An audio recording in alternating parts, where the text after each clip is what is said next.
Welcome to SciFi Humanity. Today, we're uncovering why Earth is called a death world through the eyes of alien students.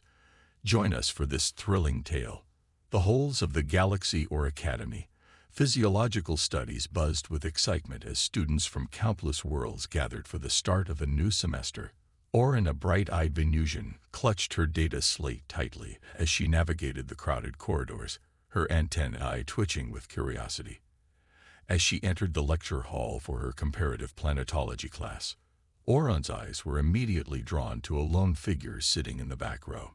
It was a pale bipedal creature, with no discernible exoskeleton or sensory appendages. Its unprotected skin seemed fragile, and its lack of visible defenses made Oren shudder. "Who is that?" she whispered to her friend Zelich. "A reptilian humanoid from Epsilon Prime." Zelich followed her gaze in his eye here. "It's a new student from a planet called Earth. Apparently, it's a death world. But I don't know much more than that." Oren's eyes widened in astonishment. Death worlds with the stuff of legends, planets so hostile and unforgiving that it seemed impossible for any life to thrive there.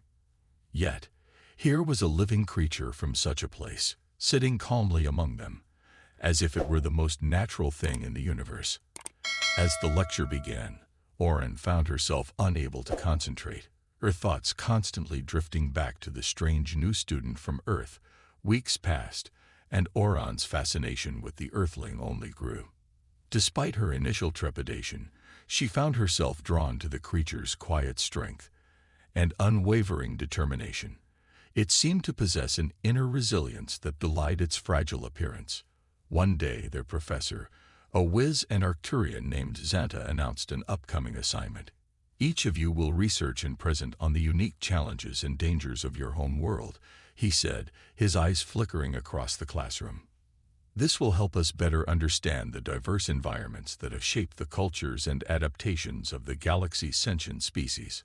Oren's mind raced with excitement. This was her chance to finally learn about the death world called Earth and the enigmatic creature that called it home.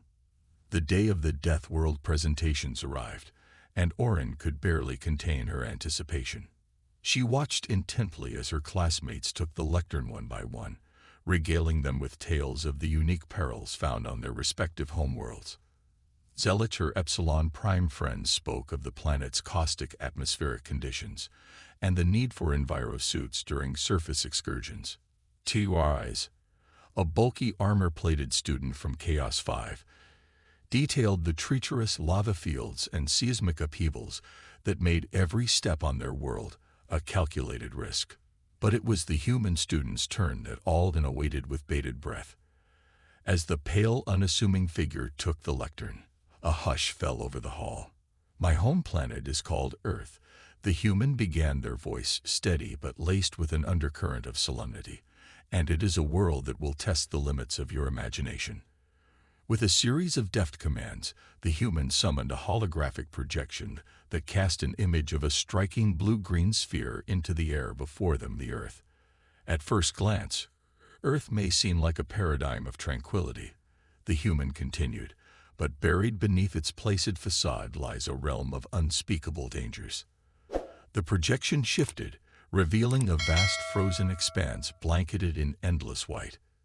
"This is Antarctica, one of Earth's polar regions," the human explained here. "Temperatures can plummet to -90 degrees Celsius, cold enough to freeze the very air you breathe." Gasps of disbelief rippled through the audience as the human described the howling winds, the months of perpetual darkness, and the colossal predatory mammals that prowled the ice in search of prey. But the human was just getting started. The projection transitioned to a scorching desert, the shimmering sands stretching as far as the eye could see.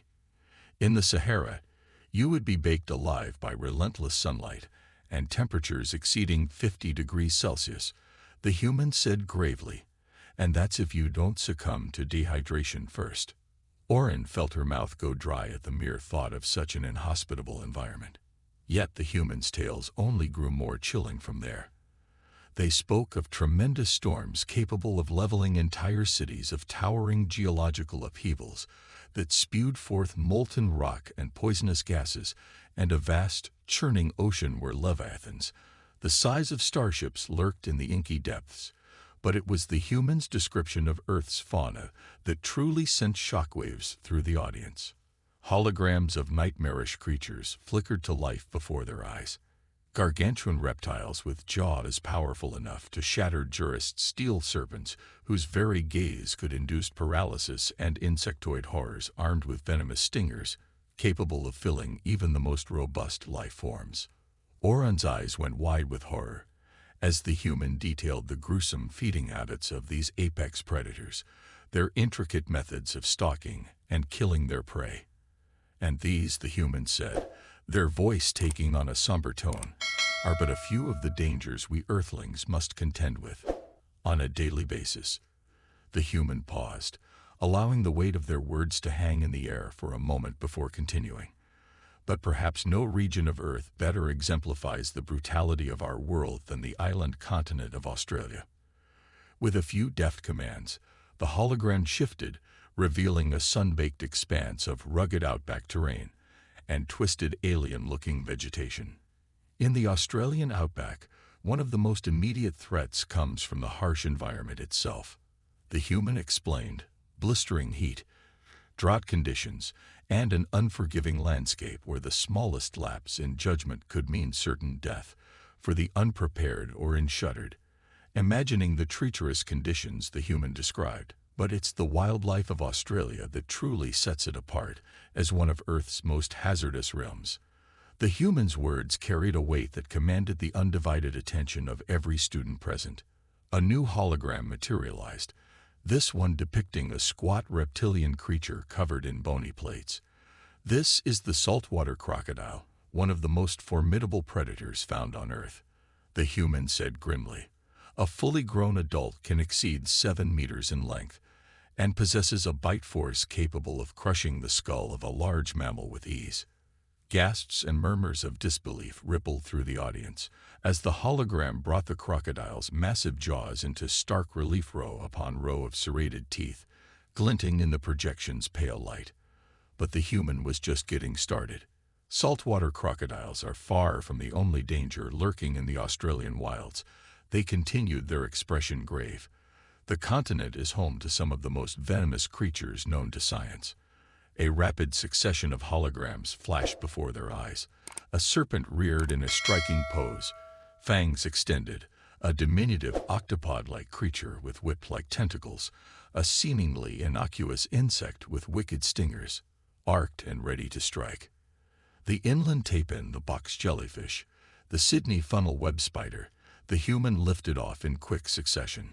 Any one of these animals possesses enough potent neurotoxin to kill a dozen full-grown humans within minutes.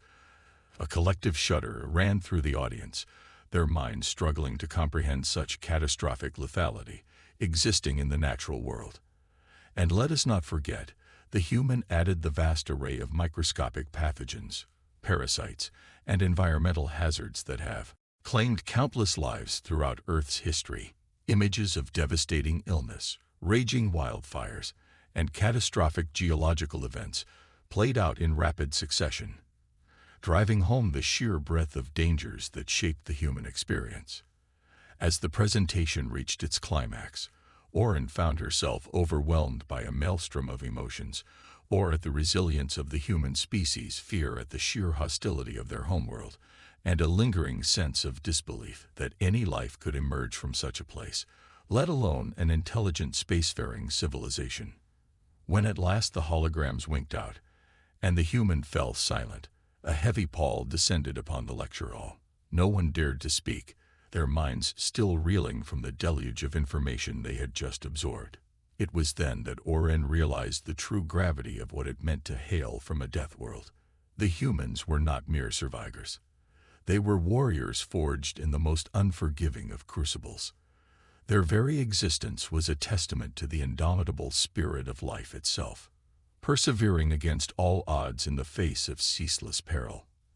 As the silence stretched on, Oren couldn't help but steal a glance at the lone human student. Though their outward appearance was unassuming, She now saw them through new eyes as a living embodiment of a species that had stared into the face of oblivion, time and again, only to emerge ever more resilient, ever more determined to endure. In that moment, she understood that the humans were not some frail, delicate beings, but rather a proud lineage of conquerors who had triumphed over every nightmare their world could unleash upon them. And it filled her with a profound, if somewhat unsettling, respect. In that moment, she understood that the humans were not some frail, delicate beings, but rather a proud lineage of conquerors who had triumphed over every nightmare their world could unleash upon them. And it filled her with a profound, if somewhat unsettling, respect. The heavy silence was finally broken by a meek voice from the back of the lecture hall. "I think I'd like to transfer planets." A few nervous titters escaped from the stung students. The human presenter couldn't help but crack a wry smile. "You're telling me forget sinology. I'm thinking perhaps a nice, peaceful accounting degree wouldn't be such a bad idea." After all this, the lecture hall erupted with relieved laughter at the human self-deprecating joke, breaking the tension. Even professors and thought chuckled heartily from the front of the room. As the laughter died down, the reptilian student's Zelnick raised one scaled hand. "So let me get this straight," he began, drawing out the word skeptically. "Your species has survived on a planet with world-burning wildfires, mountainside sea monsters, and mind-controlling serpents by becoming accountants."